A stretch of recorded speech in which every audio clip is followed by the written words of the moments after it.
We all need a cheerleader. That person that is standing there on the sidelines, cheering us on, supporting us through all of our successes and even through some of those defeats. Today, I am talking with an NFL cheerleader who learned to follow her true heart of serving others and cheering them on. And when she focused on supporting others, she found that that ended up opening doors for her in both her personal and professional life. So stay tuned because I'm Clara Capano, and this is Women Winning Their Way.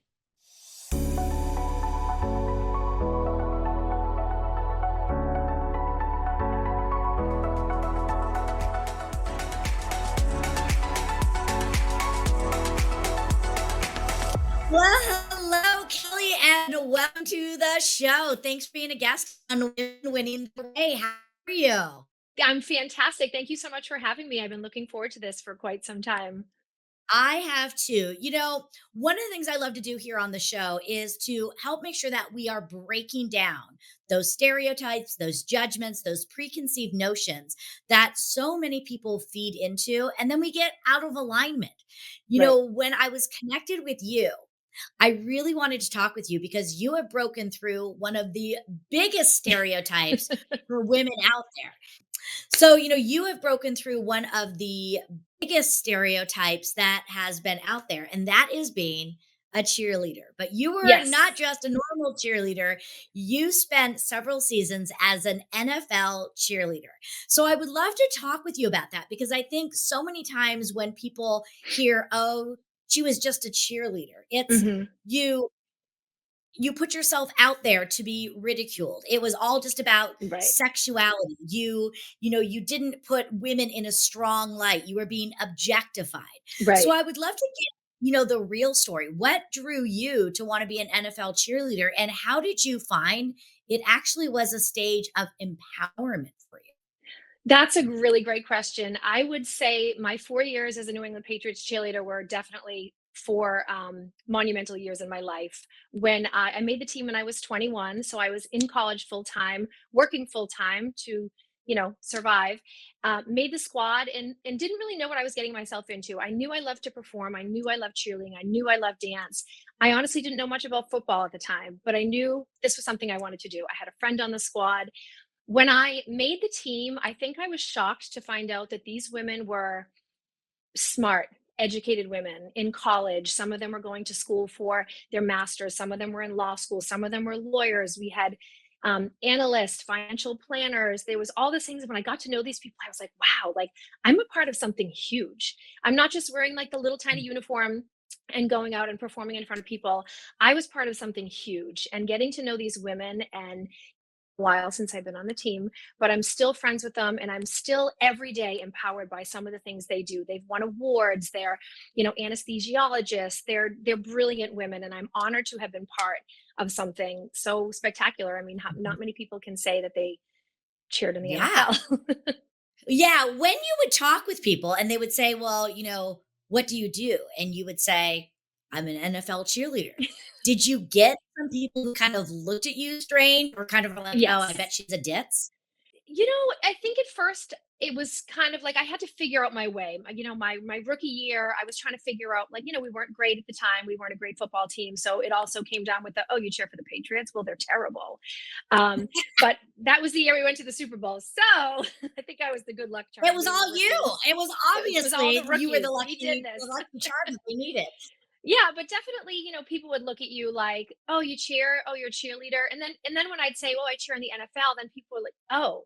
Oh, wow, that's pretty amazing." When you say that, and I still tell people to this day, "Oh, I was a cheerleader," and people think like, "Oh, in high school or in college." I'm like, "No, I actually cheer in the NFL." And I think it opens the door, and I think my friends and I were always very verbal about what we did, not just on the field. We were so involved in Mhm. charity. Our coach at the time, God rest her soul, she's passed.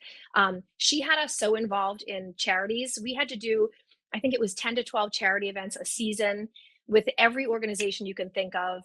Um, my probably my favorite part of being on the team that I still till this day cherish is every holiday we would all get on a bus, we would all wear our Santa hats, we would all learn Christmas carols, and we would go on a hospital tour.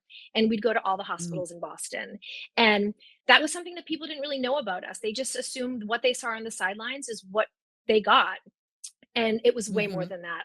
Our charitable involvement in, New England was huge, and we were all over the place. We were at every event, we were at the finish lines, we were at the starting lines, we were in hospitals, and that was very impactful for me. I knew at that time at only 21 that somehow I needed to make a difference in this world.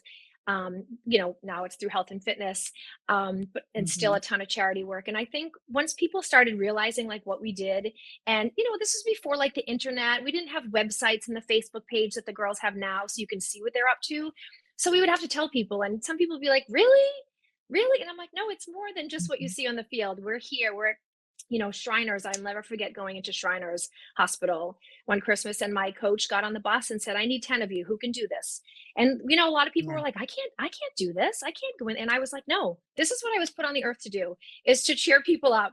And I went into that hospital, and I will never forget that moment, being there Yeah. and And I think seeing that's what a everybody. lot of people, yeah, I think this is, one of the misnomers that a lot of people have is they think, oh, they're just these pretty pinup people Yep. just, out there showing off their body, but they don't realize that you are actually an ambassador. You're Right. an ambassador for the team. You're an ambassador Exactly. for, the organization. And Right. that is something to be very proud of. Now, yes, you wear some cute little, some people call Definitely. them skimpy outfits, but again, that's not who you are. And I want to go back Exactly. outside of charity. What were some of the other doors that is open? Because the message that I want is that sometimes, and it doesn't have to be cheerleading, sometimes what we do in our teens, our 20s, maybe even on our early 30s, they are just stepping stones Right. for helping us to get where we want. And sometimes we have to grab these opportunities and Right. turn them in the dream. So, how did you leverage this? And we'll talk more about your charitable Mhm. organizations because you do a lot there. But how did this help you to position yourself to start your own business in the health and wellness industry? Right. So I became a single mom when my son was only little, and I was a teacher. I have a degree in education and special education. I think when I was kind of looking for like, what am I going to get back into work? Like, I know I want to teach, but I wanted to make more of a difference. And one of my bosses at a summer camp job I worked said, "Hey, have you ever heard of this thing called Zumba?" And at the time, nobody was doing it. And I was like, "Yeah, that sounds up my alley." She sent me to a training. I started teaching group fitness classes, and that was my passion. It was like combining my love for being a cheerleader and performing and my love for health and wellness and fitness. And that's exactly what I do now. I am cheering my clients on every day. I teach hundreds of people a week. And it literally combined everything I love, being able to teach and being able to cheer people on and health and wellness. So I was so excited. And Yeah. people like, "How did you get into fitness?" And I think dancing my whole life, cheerleading, gymnastics, it was just the perfect fit for me. Yeah. Now, one of the things I remember you saying, and I remember reading this on your website, is, you were the girl that could never sit still.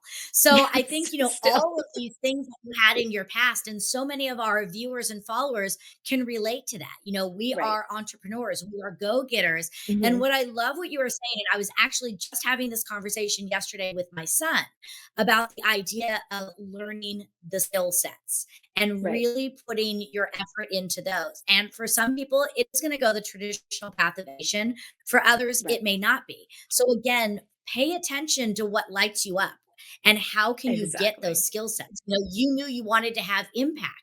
Well, being a cheerleader was going to help you to use that effervescence that you Right. had to again cheer people on, but then also again make your mark and start to build your legacy.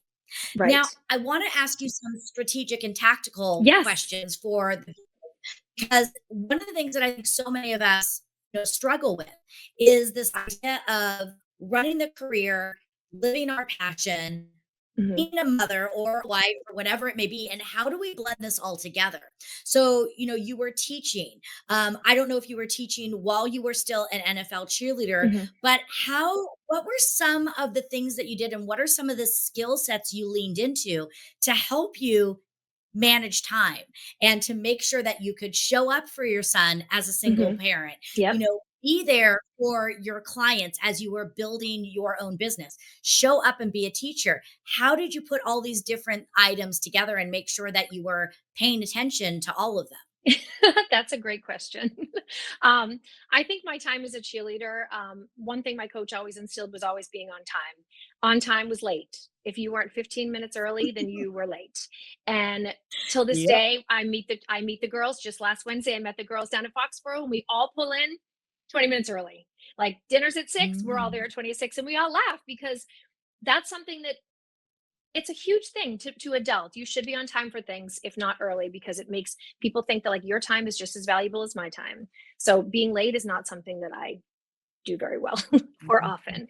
mhm, So I mhm. think, juggling, I was in college full time cheering for the Patriots, and I was also working full time. So I had to figure out at a very early age, like, how am I going to make this all happen, and time management, and how can I still make time for myself and my family and fun.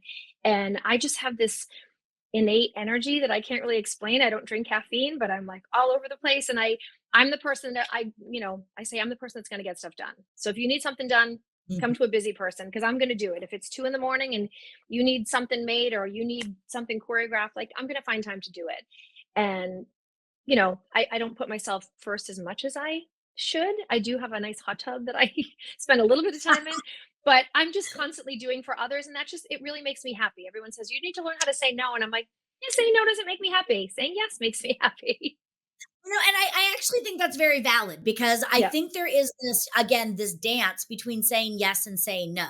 And Right. like you said, we want to say yes to the right things, but there's also things out there that light us up. And when we are Right. lit up on the inside, Hmm. it allows us to do more in the other areas. Right Yes. now I have several different projects going on, but I was actually coming to my office on our way to record, and I'm like, I am so excited to go to work today because I have Yes. that fire in my belly. And so I Right. think, again, you've got to also listen to that internal compass. It's, are Right. you saying yes to things that are going to take you away Right. from Hmm. living your passions? Or are you saying yes to things that, again, allow you to show up as the best version? Right. So I love that. Absolutely. Now, as a mom, as a single mom, how old is your child now? He's 19. He's a freshman in Okay. college. So, two questions I have for you this. Yes. One, the first one we have, one of the things that I've learned also being a single mom of a boy, Hmm. one of the things that I learned is it's not always being there 100% of the time. Hmm. It's about being there 100% when Percent. you are there. Absolutely. So, how did you, again, manage all of these things? What were some Hmm. of the things that you communicated? Because whether people that are watching this have kids or not, it could be Right. the same for your significant other, your Yep. friends, your dogs, your pets. How did you, prioritize and, more importantly, let your child know that he was a priority, even though you were busy running in these different Mhm. areas? Right. I think I was very fortunate in that I was a stay-at-home mom very early when I got divorced, and I was able to maintain that for quite some time. So I am fortunate for that. My family's all in the area. He's an only child. He's the only grandchild. My sister doesn't have children, so he is extremely spoiled. He can attest to that. But I think when I went back to work and I started fitness, I would bring him with me and I would plan my schedule around him. And if he had soccer games on Saturdays, I was able to say, "Hey, the next 8 Saturdays I have a sub." And because I Mhm, had my own fitness business at the time, I made him the priority. I wanted to volunteer in the classroom. I wanted to be that mom that was mhm. always present with, the PTO and the head of the parent council and all that stuff. And I was always very present. And he saw that. And then there were times where, I couldn't make it because I had to do an event or whatnot. And he understood. He's so supportive of my career and what I do. He's very active and into health and wellness himself. But sometimes he would come to class with me and I'd say, "I'm sorry, you got to sit here and do Legos." He was 4. And my clients till this day, like, we remember him sitting in the corner doing Legos. And he was such a great kid. And he knew, after this, like, we can go get an ice cream or we can go to the park or something. And he knew that, mommy had to work and I was still going to be at your class tomorrow, cutting out dolphins or something. Absolutely. Yeah. And I think that's a big part of it. It's the Yeah. communication. We have to Yes. communicate with them and be honest with them Right. because they need to understand too. And, Hmm. in some way it builds that self-sufficiency in them. Now, Yes. I think one of the things that I have found from the coaching that I have done with people, as well as some of the old past stories I would tell myself, is I was so afraid to set these boundaries. You talk about, Hmm. okay, well, for the next 6 weeks, I'm going to need a sub. Yeah. So many of us, especially if we are running our own business, self Hmm. employed entrepreneurs, we are so afraid to push back on our clients, to Right. tell them Right. I'm not available out of fear of losing Hmm. business. Did you Yes. find that you lost business when you did this? I did not. I was very fortunate. I told people, I want to be around. So I think about 6 years ago, I decided to not teach on the weekends anymore. My son was playing lacrosse. We were traveling a lot. Now he rows crew. He was, rowing early. And I said, I don't want to miss this. I'm not going to miss this. So I jam packed my weeks. He would go with his dad a few days a week and I would jam pack those nights. And everyone would say, like, don't you want a night off to yourself? And I was like, no, I want the nights where I don't have my kid to be jam packed so that the nights that I do have my kid, we can have fun. And I Exactly. still do that till this day, even though he's in college full time. I'm like, I'm jam packing all this time so that I can Mhm. drive up on Easter and bring you your Easter basket, which is, Yeah. 6 hours in the car, but worth it. Hey, it's worth it. So the second question I have about having specifically a son, I think this would go if you have any children.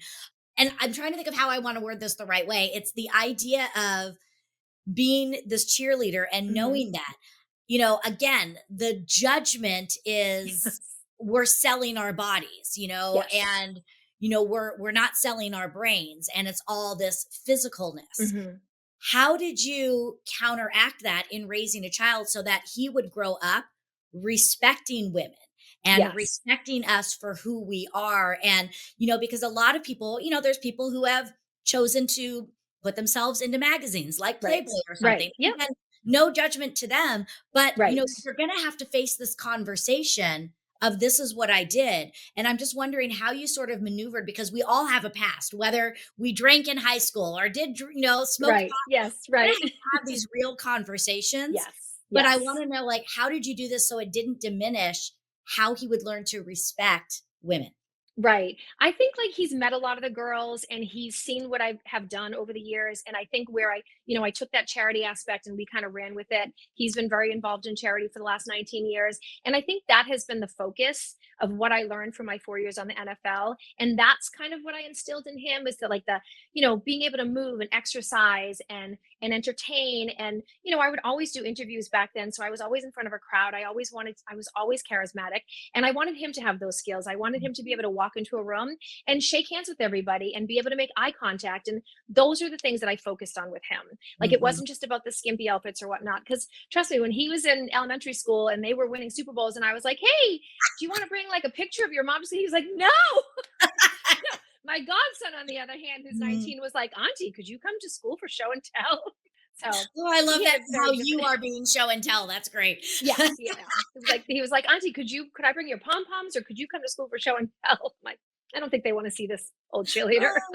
That's so funny. That's awesome. And again, I think again it's about bringing it. And I love how you use these as learning tools. Again, let's Yes. learn how to give back. Let's learn how to be charismatic. Let's learn how to Hmm. interact, Yeah. with others. And I think that's a really powerful lesson. I want to talk a little bit about your business. And Hmm. as a female business owner, you chose the area of health and wellness and fitness Hmm. because that was something again that was near and dear to you. Right. But running a business, what would you say are some of the best outside of showing up on time, which you already Hmm. brought up? What are some of the other maybe lessons that you've learned that you want others to think about as they are starting or running Hmm. their own business? Because it's not always as easy or as glamorous Right. as it looks on the outside. Right. I think my biggest thing is, when I first got into group fitness, there's a group fitness class here, there's a group fitness class across the street. And I would try not to look at them as competition. Instead, I would try to learn from them. Like, what are they doing that is making their business so successful? And how can I set myself aside? Like, how can I set myself apart? What can I do differently? What can I bring to the table? And I think it all comes back to it was my personality. It was like me drawing them through the doors and like really getting to know my clients. I've had the same clients for 16 years. I know their kids have graduated, they are moving on to like we know everything about each other. When we see each other, it's like they're like, how's Justin? I can't believe he's in college. And building that foundation and building that relationship with people. I feel like once you build a relationship with people, you've got them. So if I have some days where I'm off and I may not have given the best workout, they're still drawing on my personality and Mm, wanting to know, like, is everything okay today? You seemed a little off or whatnot. And then we'll have a discussion after. And I think building the foundation, building the relationships has been a huge factor for my yeah. business And and I keeping love people. I love the idea of, again, researching and paying attention because Yep. I'm of the same mindset. There's Mhm. enough for all of us. You think most of the Exactly. time a fitness class can hold 30, maybe 50 people in it. Right. Well, there's more than 30 or 50 people that probably wanna go Exactly. to a fitness class at the same time of day. So Right. again, there isn't but learning, if one has Mhm. more people in it than yours, again, learn, Right. and I love that. That's an abundance mindset right there, and Right. I think that's really powerful because for almost all of us, there is Mhm. somebody else that is doing what we're doing. So again, Exactly. they don't need to be competition. Let's be advocates for each other and learn from each other. Right. Um, Right. I want you to share a little bit about your charity because I know that, this was something again that really called you when you were the Yes. NFL cheerleader and has continued to be a big part of your life. So talk to us a little bit about how you are working this charitable aspect in, because I know you're doing some things with your sister. Yes. So again, through cheerleading, we have always been involved in some sort of charity. And then when my son was born, maybe even before my son was born, and then my nephews were born, my nephew was really sick and really treated really well at Boston Children's Hospital. My best friend came to me and said, I want to do the Walk for Children's Hospital. And I was like, oh, I've never done that. Let's do it.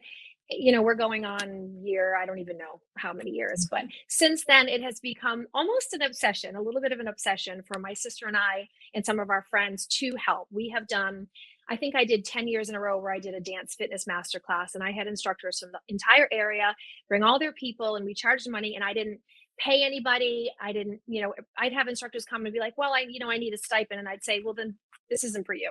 These people are volunteering their time. I'm volunteering all, months of planning. So we do a bar crawl every year. We do trivia events. We've done cornhole events. We do every year, we do Easter baskets, Halloween baskets, Mother's Day baskets for local safe houses. We've been Mhm. doing that for years. We have a friend who's a visiting nurse, and she's kind of like our go between. I don't actually even know where the safe house is because I'm not supposed to know where it is. And Right. people ask all the time, all right, we're donating this stuff. Where is it going? And I say, to a local safe house. I'm like, Mhm. trust me, it's not in my living room. I don't have 40 Easter baskets in my living room. They're gone. So Mhm. it's kind of been a go between through this great friend of ours who's kind of helped us out. And since then, we've kind of focused on children's charities. So we always try to find a local children's charity. Through Boston Children's, we've met some amazing people over the years at the walks. We've become friends with their families. They've started their own charity. So we're like, how can we help you? And it's just become something that my family has always done. Like my son will come home and I'll say, grab 5 of your friends. I need you guys to fill Easter baskets. And all his friends come over and they fill Easter baskets and backpacks. And, we have our friend's daughter, she's 11 and she helps us out and she's super into it. And every year, like, what are we putting in the baskets and what are we doing? So it brings me so much joy to have been able to pass that on to my son because he's, Mhm. done so much charity work over the years. And now I think we're getting to a point where I said to my sister, like, we should open our own charity. Like, we should be our own charity. Mhm. So that's still in the works. It's obviously a big undertaking. And my sister's like, can we do this? And I'm like, well, we do it anyway. We just right now I'm getting credit for it Mhm. in the financial aspect. We want people to be able to write a check to our organization and get the tax write off. Right now, everybody's been super generous. We put on Facebook that we need, 100 purses from, and they show up at my house. It's amazing. Right. That's the power of social media. It is. And again, it feels so good when you're a part of something bigger. And again, when we, realize that we in so many ways can, give back. And so Right. I just honor what you and your sister are doing. My sisters and I, we joke when we go down to our timeshare in Mexico that we're doing our humanitarian efforts because we feed fruit to the iguanas from There our you go. margarita. So those are our humanitarian efforts. But Well, the animals need food too. I don't know if we can get a little contribution, a tax write off of that, but I love hey, that. those iguanas are eating well when we're in They're town. eating So, well. so tell us the name of your fitness company. So it's LaVita Loca Fitness. My Yeah. last name is LaVita. And when I Mhm. tell people that, they literally are like, that's not your last name. And I'm like, no, it really is. I And they're love like, it. that is just perfect. And, I joke because we did perform with Ricky Martin back in, I Mhm. want to say 98. And I joke till this day, I'm like, he wrote that song about me. And Yeah. it's because we performed together. And, everyone's like, I think it's a different spelling. I'm like, that's okay. He wrote it the Italian way for me. Mm. So La Vida Loca Fitness, and it's pretty much sums up everything. Yep. It's a lot of craziness. It's a lot of love. I'm definitely living the life. I get excited to teach fitness classes every day. I mean, during COVID, I was teaching 25 classes, like right in this room. And people are like, how do you teach that many classes? And I'm like, as soon as the music comes on, something comes over me. Yeah. And I'm just like 110%. It's like I'm on that field cheering on like the worst team in the NFL, acting like we're going to go to the Super Bowl every year. And that's what we did. My coach would be like, it doesn't matter that we're getting our butts kicked. You're here to cheer. You're here to, lift people's spirits. And that's what I do every day teaching fitness. I'm like, here we go. We ready? Like, yes, we've had a bad day, but we're going to do this. Exactly. That's so Yeah. fantastic. So, Kelli, it has been so amazing talking with you. I Thank love your you. energy. I love your messaging. To wrap all this up, I have Hmm. one last question for you. Okay. Here we talk about the empowerment that we have as women to be able to create success and do it all on our terms. Again, free Hmm. from judgment, stereotypes, all of those things. So, sitting where you are here today, how do you Hmm. define success for yourself? Um, Definitely a lot different than when I was a child. I think, when I was a child, I thought success meant big cars and, big houses and lots of money and vacations and nannies and stuff. Now that I'm an adult and much, much, much older, I define success based on the people that I surround myself with. Mhm. I can truly say I have the best girlfriends on the planet. We go on girls' trips all the time. They're always there if I need anything. Being a single mom, there was always somebody who could pick him up or do something for me. And I think I now define myself as the people I have around me. Yeah. And they're amazing people. And I think it's, maybe about the little girls' weekends we take up to Maine, or, I also have an amazing family. So I don't want to leave my dad out and my son. But being able to be surrounded by these amazing women, and I'm still friends with the girls I cheered with. We're super close. We were just together last week, and hearing their life, we go through life together. We go through cancer, we go through heartache and loss and stuff, and having those people to lean on, that to me is success. I know that I always will have somebody that has my back and will, tell me I have a hair out of place and those jeans don't look great on me. So having those people that were going to tell me the truth and tell me like, what, that ideas might be a little crazy, or like maybe you need to slow down, like let's go to the Mhm. movies. So though that's how I define my success. Obviously my son is super successful, so he's, a huge part of who I am. But yeah, yeah, Good. the Love people it. around me. Yeah. Well, Kelly, thank you so much. You have just Thank brought so much you. knowledge and, good energy. And I'm just so honored that you took time to share with us today. So thank you for being a part and thank you for being a guest on the show. Oh, thank you so much for having me. I had a great time. Oh, good. All right, everyone. What an amazing episode. I took some great notes. Some of the things that Kelly talked about, and she kind of brought this up several times. Relationships. Relationships matter. Who are you spending your time with? What are the relationships that you're building? And also, when it comes to business, create your loyal following, because when you lean into the relationships will stay there and they will be what takes care of you. I want you to have that mindset of abundance. There doesn't need to be competition out there. In fact, many times the only competition we have is ourselves. There is enough out there for all of us. So if somebody is doing something that you want to do, learn from them. How can you use this to leverage yourself to improve the quality of service and the experiences? But again, don't worry about there being another person, even if they're right next door to you. Nobody can do you the way that you do you, and you bring value to the table. She talked about the idea of skills. Learn your skill sets. Where can you learn those skill sets? Who can you learn these skill sets from? And when you're bringing those in, regardless of what you decide to do for a career, it's those skill sets that are really going to take you through. And one of the last things, live your life, la vida loca. Have a little bit of crazy and a little bit of fun and love in there too. And isn't that life? Life should be filled with a little bit of craziness, a little bit of excitement, a little bit of love, and bringing it all together. So I am here cheering you on as you live your life with craziness and passion. I'm Clara Capano, and don't forget to share this episode, like this episode, make sure you give us a 5-star rating, and let's make sure that we are sharing these messages of support, power, strength, and beauty.